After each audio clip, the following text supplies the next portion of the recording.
kepada masyarakat tidak sebesar ini halnya, karena kita tahu di 2020 mungkin akun media sosial juga masih belum ada sarana masyarakat kemudian untuk bisa membagi menerima informasi juga sebelum seperti sekarang. Kemudian MERS di 2019 ini penyakitnya meskipun corona juga angka kematian itu tinggi, tapi transmisi human to human-nya lebih sulit.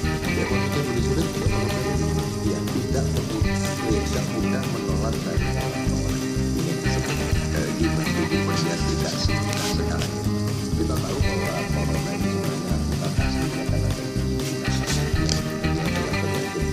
atau virus yang secara alami sebenarnya dia mengalami mutasi dan kemudian bisa menjadi level manusia, dan kemudian dari manusia ternyata bisa menular ke manusia yang lainnya.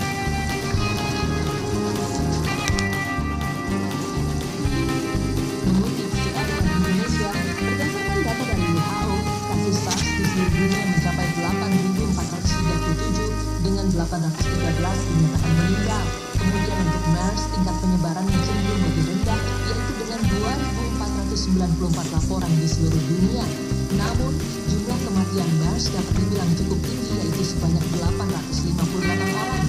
Sedangkan untuk COVID-19, menurut laman WHO hingga 18 Maret 2020, secara global, laporan yang terkonfirmasi kepada 191.127 dengan jumlah kematian mencapai 7.800 laporan.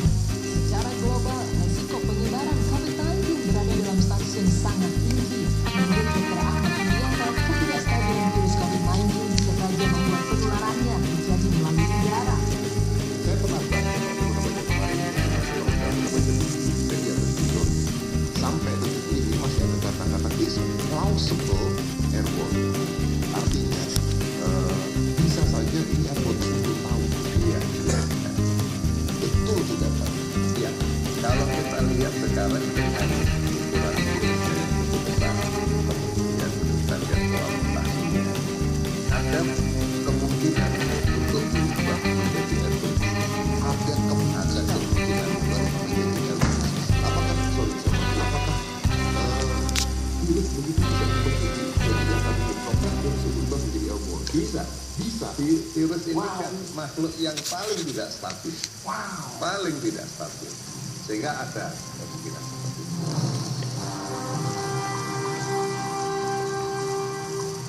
Pemahaman masyarakat akan pentingnya sebuah kewaspadaan harus lebih ditingkatkan. Hal ini perlu dilakukan mengingat beberapa fakta baru yang dikemukakan oleh Dr. Ahmad Yuryanto soal COVID-19, seperti masa inkubasi yang memerlukan waktu hingga 28 hari, serta fakta tidak efektifnya alat pemindai suhu. Kita tahu dari proses yang terjadi di transmisi di Diamond Princess, kemudian sebagian penumpang dan ABK dijemput oleh Amerika yang merupakan negara Amerika pada hari ke-14 setelah kemudian dikatakan bahwa inkubasinya sudah lewatnya. Ternyata sampai di negaranya sana pada hari ke-21 positif. Artinya kemudian kita lihat tidak lagi bisa kita pikirkan bahwa ini inkubasinya 14 hari.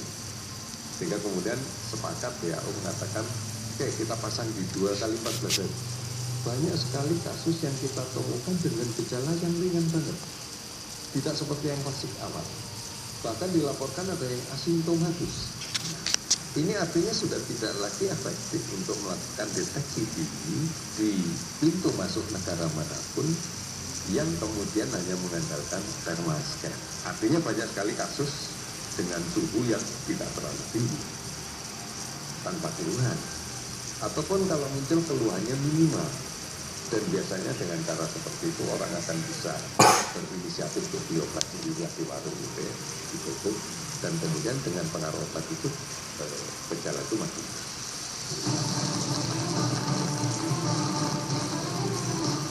Menyikapi pandemik ini, pemerintah pun akan terus berusaha untuk melakukan berbagai cara guna mengatasi situasi. Meski begitu tidak seperti Malaysia yang melakukan lockdown pada negaranya, Indonesia mungkin tidak akan melakukan lockdown atas berbagai pertimbangan. Dr. Ahmad Yuryanto juga menyebut jika lockdown bukanlah pilihan terbaik untuk saat ini. Banyak cara yang dapat dilakukan untuk mengurangi potensi penyebaran COVID-19, salah satunya dengan menerapkan social distancing atau pembatasan sosial.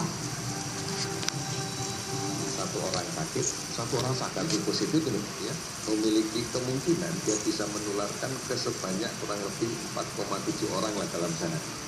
Dalam sehari. Kalau kita lihat karakteristik kita, mungkin kita lah dalam kehidupan sehari-hari kita, kalau sehari betul-betul kita pikirkan, berapa sih orang yang kontak dekat sama saya dalam sehari? Rata-rata sekitar 4,7 ya, 4,7 orang dalam sehari. Kalau kemudian orang yang bagian dari 4,7 ini kemudian terinfeksi, dia akan ketemu dengan 4,7 yang lain.